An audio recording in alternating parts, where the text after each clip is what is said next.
Monthly expiry के दिन बाजार में दबाव देखने के लिए मिला है। निफ्टी 82 अंक गिरकर 24,246 के लेवल पर क्लोज हुआ। वहीं सेंसेक्स में भी देखिए 315 अंकों का कट रहा, 79,801 के लेवल पर यह क्लोज हुआ है। बैंक निफ्टी 168 अंक फिसलकर 55,201 के लेवल के पास क्लोज हुआ है। तीनों ही इंडाइसेस में आज कमजोरी देखने के लिए मिली। साथ ही मिड कैप और स्मॉल कैप की अगर बात करें तो ये भी फ्लैट ही बंद हुआ है। तो आज बाजार में क्यों रही ये गिरावट, जान लीजिए जी बिजनेस के मैनेजिंग एडिटर अनिल सिंघवी से।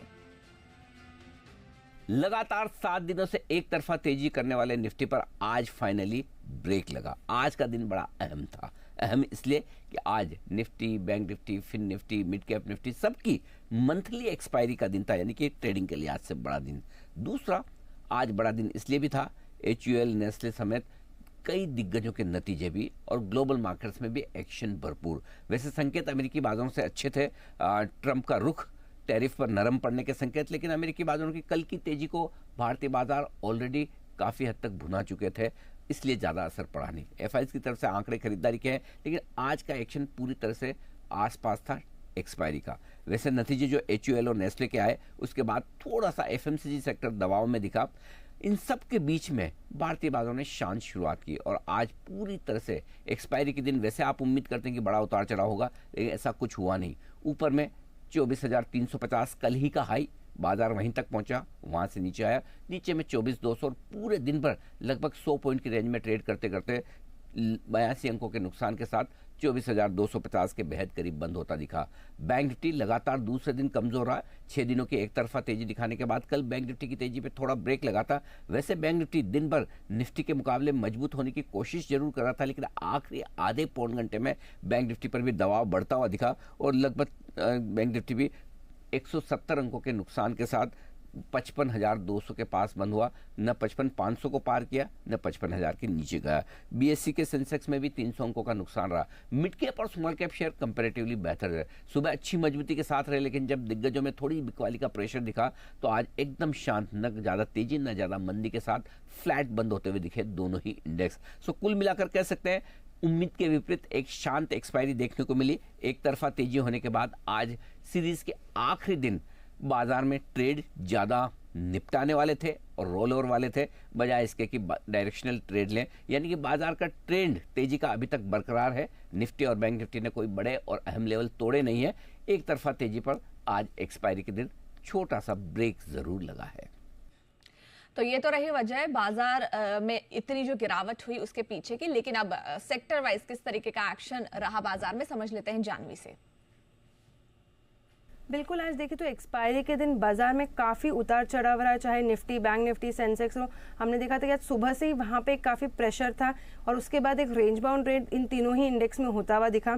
निफ्टी में करीब 80 अंकों की गिरावट रही, बैंक निफ्टी में 170 अंकों की गिरावट आती हुई दिखी। लेकिन मिड कैप और स्मॉल कैप बुलअप करे तो दोनों ही इंडेक्स में दिन भर काफ़ी मिला जुला कारोबार था। Small cap index most of the day में अगर देखें तो ग्रीन में था, लेकिन क्लोज होते होते वो भी रेड में आ चुका है। इसी के चलते निफ्टी के लूजिंग एंड्स के काउंटर पुल अप करें तो भारतीय एयरटेल, आइशर मोटर्स में गिरावट रही 2% तक की। इटर्नल में देखें तो 1.5% की बिकवाली वहाँ पे रही।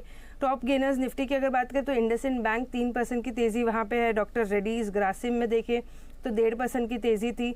खबर रिजल्ट्स के एक्शंस की अगर बात करें तो अडानी एनर्जी बाजार बंद होते होते इसके नंबर्स आए, नंबर्स अच्छे दिख रहे थे, उसके चलते तेजी वहाँ पे है। HUL मार्केट के दौरान ये नंबर्स आए, नंबर्स तो अनुमान मुताबिक थे, लेकिन जो मार्जिन की गाइडेंस है वो बाजार को पसंद नहीं आई, उसके चलते वहाँ पे गिरावट रही। थायरोटेक में 9.5% की तेजी थी रिजल्ट्स के बाद। सिंजिन इंटरनेशनल कमजोर गाइडेंस के चलते यहाँ पे भी 12% का कट आया है। खबरों के स्टॉक्स की बात करें तो सामी होटल्स पॉजिटिव खबर के चलते वहाँ पे 10% की तेजी आई। मैक्स स्टेट्स, पनेशिया बायोटेक में देखें तो एक अच्छी खरीदारी थी। टॉप गेनर्स की अगर बात करें मिड कैप की तो वर्लपूल्स करीबन 8.5% की तेजी वहाँ पे रही। नैटको फार्मा में देखें तो करीबन 7% की तेजी वहाँ पे आती हुई दिखी। कुछ चुनिंदा लूजर्स की बात करें तो केफिन टेक 5% की गिरावट वहाँ पे रही। विजय डायग्नोस्टिक्स, कैनफिन होम्स में देखें तो वहाँ पे एक गिरावट आती हुई दिखी है। मार्च तिमाही में विदेशी और घरेलू निवेशकों ने जमकर खरीदारी और बिकवाली की है। किन कंपनियों में DIs और FPIs ने की है शॉपिंग और किसने बेचा है, समझ लेते हैं जानवी से। है वो हमारे साथ, जानवी बताएं।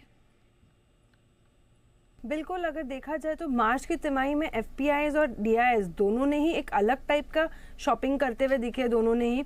अगर अब निफ्टी की स्पेसिफिकली बात करें तो एफपीआईज ने करीबन 39 ऐसे निफ्टी के स्टॉक्स है जिसमें बिकवाली करी है और उनकी औसतन जो होल्डिंग है वो घट के 21.3% पे आ चुकी है। वही अगर देखें तो टोटल एफआईआईज ने पूरे ही मार्च के तिमाही में करीबन 1 लाख करोड़ की बिकवाली करी। वहीं डीआईएस ने करीबन 1.89 लाख करोड़ की खरीदारी करते हुए दिखे। तो दोनों की ही जो शॉपिंग लिस्ट रही है वो काफ़ी अलग रही है। अगर एफपीआईज ने क्या खरीदा और क्या बेचा मार्च के महीने में, अगर उसकी लिस्ट आपके लिए पुल अप करें तो सबसे ज़्यादा उन्होंने जियो फाइनेंशियल में बिकवाली करी है, करीबन 4% तक की होल्डिंग वहाँ पे घटाते हुए दिखे। एक्सिस बैंक में 3%, इटर्नल यानी जोमेटो में 2.5% तक की होल्डिंग है वो घटाते हुए दिखे। वही अगर क्या खरीदा उसकी बात करें तो इंडसइंड बैंक करीबन 5.5% की हिस्सेदारी वहाँ पे वो खरीदे है। भारतीय एयरटेल में 1%, बजाज फाइनेंस में करीबन 0.5% की होल्डिंग वो खरीदते हुए दिखे। अब अगर डीआईएस ने क्या खरीदा मार्च के तिमाही में, अगर उसकी बात करें तो इंडसइंड बैंक में उन्होंने बेचा है करीबन 4.5% हिस्सेदारी। बजाज फाइनेंस में करीबन 0.7% की हिस्सेदारी वो बेचते हुए दिखे। वही खरीदने में देखें तो जोमेटो, इटर्नल उन्होंने वहाँ पे करीबन 4% की हिस्सेदारी खरीदी है। एक्सिस बैंक में करीबन 3.5% की, टाटा कंज्यूमर में 2.5%, अपोलो हॉस्पिटल में 2.5% की हिस्सेदारी खरीदते हुए वो दिखे। ट्रेंट में भी डीआईएस ने इस तिमाही में जो अपनी हिस्सेदारी है वो बढ़ा दी गई है। अब रिटेल की बात करें तो रिटेल की जो ज़्यादातर होल्डिंग है नेट वो तो सपाट रही है, लेकिन कुछ चुनिंदा काउंटर्स में उन्होंने अपनी होल्डिंग घटाई है, जैसे कि Tata steel, Tata consumer, Bajaj twins, Titan, इन सभी कंपनीज में उन्होंने अपनी होल्डिंग को घटाया है। वही सामने देखें तो जियो फाइनेंशियल में करीबन 1.5% हिस्सेदारी खरीदी है। इंडसइंड बैंक में 1.5%, Tata Motors, hero MotoCorp, Zomato, इनमें वो अपनी हिस्सेदारी बढ़ाते हुए गए हैं। लेकिन एक अच्छा जो ट्रेंड इसमें से ये निकल के आया है यूनिक, जो डीआईएस को पसंद है वो एफआईएस को ना पसंद है, और जो एफआईएस को ना पसंद है वो डीआईएस को पसंद है। अब देखा तो डीआईएस को पसंद जो है axis bank, eternal, Apollo hospital, Trent, और ये सारे के सारे एफआईएस को ना पसंद है। वही जो एफआईएस को जो पसंद है इंडसइंड बैंक, बजाज फाइनेंस, विप्रो, ये डीआईएस को ना पसंद है।